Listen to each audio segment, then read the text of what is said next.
ఉన్న బంగారాన్ని విడిపించి ఆ రోజు ఆన్లైన్ రేటుకే మేము కొంటాం. Sharma gold company.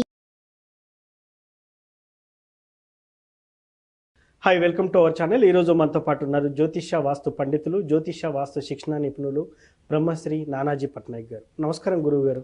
శ్రీమాత్రే నమః. సార్, ఆడదాని ఏడుపు ఒక మొగాడికి మంచిది కాదంటారు. అదే ఆడది మొగాడిని ఏడిపిస్తే శాస్త్రంలో ఎలాంటి శిక్షలు ఉంటాయి సార్?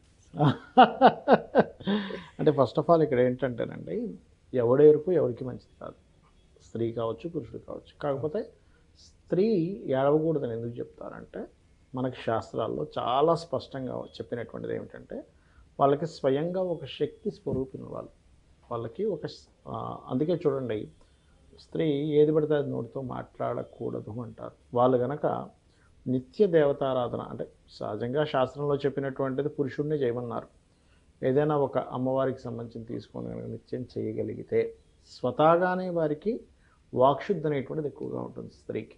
అందుకని ఏమిటి, ఏడ్చినప్పుడు ఎవరి మీదైనా గబుక్కుని ఒక మాట అంది, మనసు బాధపడి, మనసు గాయపడి, ఏదో యాక్టింగ్ చేసి కాదు, అంటే అది నిజంగా వాళ్ళకి ఇబ్బంది అనేటువంటిది జరుగుతుంది. ఓకే, కాబట్టి వద్దంటారు ముఖ్యంగా. అయితే మీరు అడిగిన క్వశ్చన్ ఏంటంటే, సరే స్త్రీని ఏడిపిస్తే ఎలాగో ఇబ్బంది అంటున్నారు, మరి ఒక స్త్రీ పురుషుడిని ఏడిపిస్తే ఏమిటి? ఎస్, ఎలాంటి సందర్భంలో జరుగుతుంది సర్వసాధారణంగా? చాలా ఒకరికొకరికి కొన్ని డిస్టర్బెన్స్ల వల్ల కావచ్చు, ఇంకేదన్నా విషయాల్లో కావచ్చు, ముఖ్యంగా ప్రేమ వ్యవహారాలలో కూడా కావచ్చు. ఇప్పుడు ఈ మధ్య కాలంలో ఏమైందంటే గురూజీ, చాలా మంది టూ సైడ్ లవ్ చేసుకొని అమ్మాయికి ఒక మంచి సంబంధం రాగానే ఆ అమ్మాయి ఇతనికి ఎలాగొకలాగా బ్రేకప్ చెప్పి ఆ అమ్మాయి వేరే లైఫ్ సెట్ చేసుకోవడం. సరే, అమ్మాయిలో నేను తప్పుపట్టను నేను, అదే విధంగా కూడా అబ్బాయిలు కూడా ఉన్నారు. మంచి అవతల సంబంధం మంచిది కాగానే ఈమె కూడా బ్రేకప్ చెప్తున్నారు. సో ఈ రెండింటిని ఈక్వల్గా చేసి ఎలాంటి సిచ్యువేషన్ వీళ్ళకు ఫ్యూచర్లో ఎదురు కాబోతుంది అనేది ప్రశ్న. అంటే ఏం లేదండి, ఇక్కడ ఏమవుతుందంటే సర్వసాధారణంగా ఏ స్త్రీ అయినా గుర్తుపెట్టుకోండి, ఓకే, పురుషుడు వాళ్ళ ఏంటంటే ఎంతసేపు కూడా సెక్యూరిటీ కోరుకుంటారు ఎక్కువగా. ఎస్, సెక్యూరిటీ కోరుకుంటారు ఎప్పటికప్పుడు. పురుషుడి నుంచి సెక్యూరిటీ పాయింట్ నెంబర్ 1. రెండవది ఏంటంటే, వాళ్ళు ఏమాత్రం కొంచెం డౌన్గా ఉన్నారు అని కూడా వదిలేయడానికి సిద్ధపడతారండి. వీడు అంటే వాళ్ళకి ఏంటంటే కావాల్సిన స్ట్రెంత్ కావాలి. ఓకే, అంటే ధైర్యంగా ఉన్నాడు, సెక్యూరిటీ ఇస్తాడు, ఫైనాన్షియల్గా ప్రాబ్లం లేదు. ముఖ్యంగా ధైర్యంగా ఉన్నవాడిని ఎక్కువ ఇష్టపడతారు స్త్రీలు. ఓకే, ఆ ధైర్యంగా ఉన్నాడు, బాగా డబ్బులు ఉన్నా కానీ పిరికోడు అనుకోండి, వాళ్ళు వదిలేస్తారు, ఓకే, వేస్ట్గా రా అనేటువంటిది. కాబట్టి ఏంటంటే ఎప్పుడు కూడా ఇంట్లో పెంచేటువంటి పిల్లల్ని, మగపిల్లల్ని ధైర్యవంతులుగా మనం దిద్దాలి. కొంతమందికి ఉంటుంది 3వ స్థానం పాడైపోయింది, లగ్నం పాడైపోయింది అనుకోండి, మనం వాళ్ళని ఎంత చెప్తున్నా సరే వాళ్ళు కొంచెం పిరికిగానే ఉంటారు.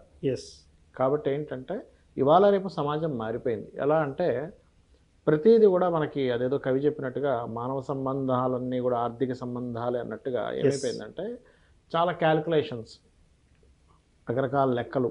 సరే, ఈ అబ్బాయిని నేను చేసుకుంటే పరిస్థితి ఏంటి, ఈ అబ్బాయిని ప్రేమించాను, కానీ ఈ అబ్బాయిని ప్రేమించడమే కాకుండా ఇంకొక ఇంట్లో మంచి సంబంధం చూశారు, ఏమిటని మారిపోయే మంది కొంతమంది ఉన్నారు. కానీ నిజాయితీగా లేదు, మనం ఒకరికి కమిట్మెంట్ అయ్యి ఉన్నాం కదా, వీళ్ళ మనం మోసం చేయకూడదు అని చెప్పి నిజాయితీగా ఉండేవాళ్ళు ఉన్నారు, అన్ని రకాల వాళ్ళు ఉన్నారు. కాకపోతే ఇక్కడ జన్మజాతకంలో చాలా స్పష్టంగా నువ్వు ఒక అమ్మాయి నీ జీవితంలో ఒక ఎంటర్ అయ్యి ఇబ్బంది అవుతుంది అనేది నీ పంచమ స్థానం చెప్పేస్తుంది క్లియర్గా. ఓకే, నీ పంచమ స్థానం కనుక పాడైంది, ఏ కేతుతోనో శుక్రుడు ఉన్నాడు, ఆ మహాదశ నడుస్తుంది, ఎవరో పరిచయం అవుతారు, ఎమోషన్గా కనెక్ట్ అవుతాడు, ఇతనిలో ఉండేదో లోపమో లేకపోతే వాళ్ళల్లో ఉండేటువంటి కొంత కన్నింగ్నెస్ ఏదో మొత్తం మీద ఏమవుతుందంటే ఈ అబ్బాయిని వదిలేయడం జరుగుతుంది. వదిలేసి ఇంట్లో వాళ్ళు చెప్పుకోవడం, లేకపోతే ఒక్కోసారి ఏమవుతుందంటే అవసరమైంత రిస్క్ చేయడం అవసరం, ఇంట్లో వాళ్ళని ఎదిరించి గొడవలు పడి పోలీస్ స్టేషన్స్కి వెళ్ళి లేకపోతే వాడిని కొట్టి వీడిని కొట్టి తలకాయ నొప్పి అంతా ఎందుకులే, ఒక్కసారి బ్రేకప్ ఏదో చెప్పేస్తే అయిపోతుంది కదా అని చెప్పి టక్కన కట్ అయిపోతారు. చాలా రీజన్స్ ఉంటాయి. ఎంతసేపు మనం అమ్మాయి స్వార్థంగా ఆలోచించిందనే ఒక పాయింటే కాదు, ఇంట్లో వాళ్ళకి చెప్పుకోలేని స్థితి ఉంటుంది. అనవసరంగా ఇంకోటి ఏంటంటే, ఇక్కడ డిఫరెంట్ క్యాస్ట్ అనుకోండి, ఇంకా పెద్ద తలనొప్పి అవుతుంది. మూడోది ఏంటంటే, ఫస్ట్ అమ్మాయి లవ్ చేసింది అనగానే తప్పు చేసామనే ఫీలింగ్తో చూసేవాళ్ళు ఇంకా ఉన్నారు ఇప్పటికీ. ఇప్పటికీ అంత ఇదిగా ఉండే వాళ్ళు ఉన్నారు, ఫ్రీగా వదిలేసే వాళ్ళు ఉన్నారు, పర్లేదా మనం ఎవరినైనా చేసుకునే వాళ్ళు ఉన్నారు. చాలా రకాల ట్రాన్స్ఫర్మేషన్స్ వచ్చాయి. అయితే ఇక్కడ పాయింట్ ఏంటంటే, మనము పిల్లల్ని పెంచడమే స్ట్రాంగ్గా పెంచాలి. పురుషుల కంటే స్త్రీలు చాలా స్ట్రాంగ్ ఉంటారండి మెంటల్లీ. ఓకే. వాళ్ళు ఎంత ఎమోషన్గా ఉంటారో మెంటల్లీ వాళ్ళు చాలా స్ట్రాంగ్గా ఉంటారు. ఇవాళ రేపు సమాజం ఏమైపోయిందంటే, ఒకప్పుడు ఒక అమ్మాయిని పంపించాలంటే భయపడేవారు, ఇప్పుడు అలా లేదు. అమ్మాయిని తీసుకోవాలంటే భయపడుతున్నారు మగపిల్లల యొక్క తల్లిదండ్రులు.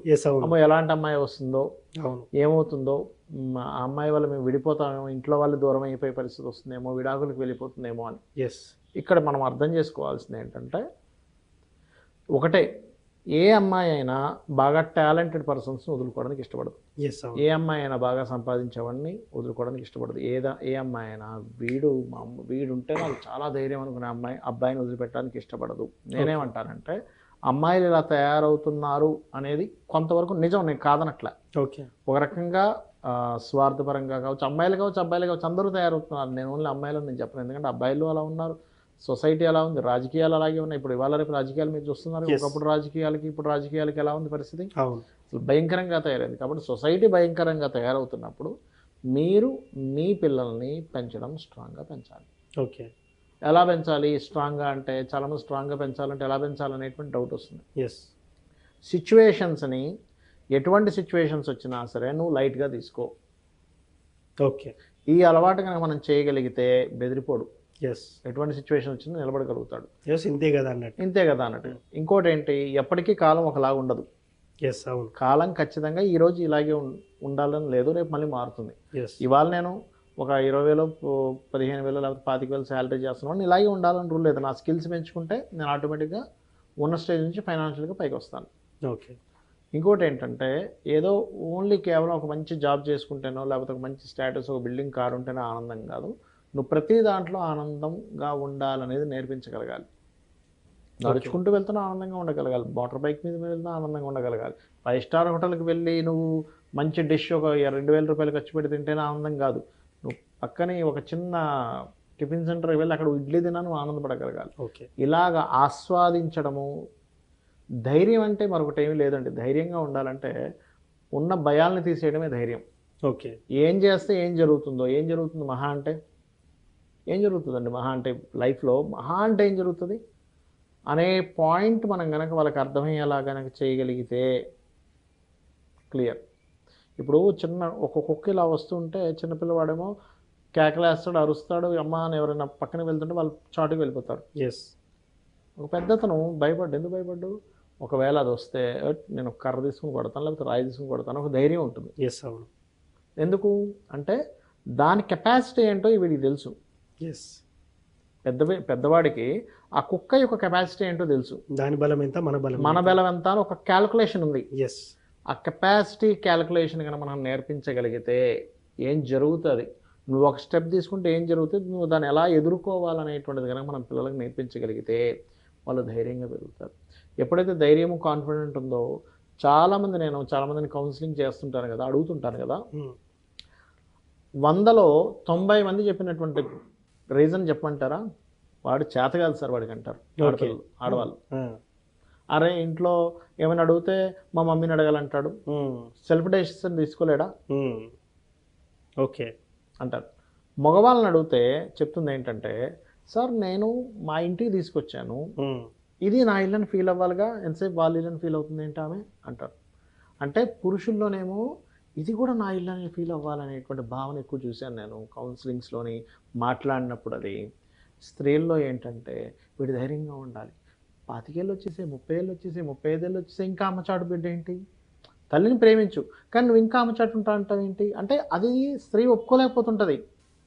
అంటే దాన్ని పిరికితనంగా భావిస్తూ ఉంటుంది, ఇంకా చాతకంతనంగా తీసుకుంటూ ఉంటుంది. ఇంకా నువ్వు డెసిషన్ తీసుకోలేవా, నువ్వు సొంతంగా నువ్వు ఆలోచించలేవా, నీలో ఇంకా సెల్ఫ్ ఇది లేదా, నీకు సెల్ఫ్ డెసిషన్ నువ్వు తీసుకోలేవా అనేటువంటి ఫీలింగ్తో ఉంటుంది. అలా ఫీలింగ్తో ఉన్నప్పుడు ఒక సర్టన్ టైమ్స్ చిన్న ఇన్సిడెంట్స్ అనేవి జరిగి టప్ అని విడిపోతుంటారు. ఓకే. కాబట్టి ఏంటంటే సెల్ఫ్ డెసిషన్ నేర్పించాలి పిల్లలకి. మెయిన్గా ఎటువంటి సిచ్యువేషన్స్ అయినా సరే ఎదుర్కొనేది నేర్పించాలి, ప్రతిదాన్ని ఆస్వాదించడం నేర్పించాలి, ఎప్పటికప్పుడు కొత్తగా ఉండడం నేర్పించాలి, ఫన్గా ఉండడం నేర్పించాలి. వీటిని నేర్పించకపోతే ఇలాగే విడిపోతుంటారు జనాలు. అయితే పురుషుడికి కావచ్చు, స్త్రీకి కావచ్చు, ఎవరిని ఏడిపించినా ఆ ఏడుపు ఖచ్చితంగా ఇంకొకటి దిగుతుంది. నిజంగా గనక. సార్ అది పిల్లలకు తాకే ఛాన్స్ ఏమన్నా ఉంటున్నాడు పుట్టబోయే పిల్లలకు? ఒకటండి, ఎవరైనా అవతల వాళ్ళని భయంకరంగా కనుక అన్యాయం చేస్తే పిల్లలకి తరాలకు కూడా తాకుతుంది, అందులో డౌట్ ఏం లేదు. వాళ్ళకి భయంకరంగా అన్యాయం చేశాము, వాళ్ళకి రావాల్సింది ధర్మంగా మనం ఇవ్వలేదు, వాళ్ళకి విపరీతంగా ఇబ్బంది పెట్టాము, పని కట్టుకొని ఇబ్బంది పెట్టాము, వంశానికి మొత్తం కొట్టేస్తుంది ఒక్కోసారి. పెద్ద శాపమే సార్ అది, వంశాన్ని మొత్తం కొడుతుందండి, అందులో ఎటువంటి సందేహం లేదు. సో నిజంగా సార్ ఒక ఆడదాన్ని ఏడిపిస్తే ఎలాంటి ప్రభావం ఒక మొగాడి మీద ఉంటుంది, మొగాడిని ఆడది ఏడిపిస్తే ఎలాంటి ప్రభావం ఉంటుంది అనేది చాలా చక్కగా చెప్పారు. Thank you. శ్రీమాత్రే నమః. సో చూశారు కదా, ఇది వాటి కార్యక్రమం. మరో కార్యక్రమంలో మళ్ళీ కలుద్దాం. Thank you.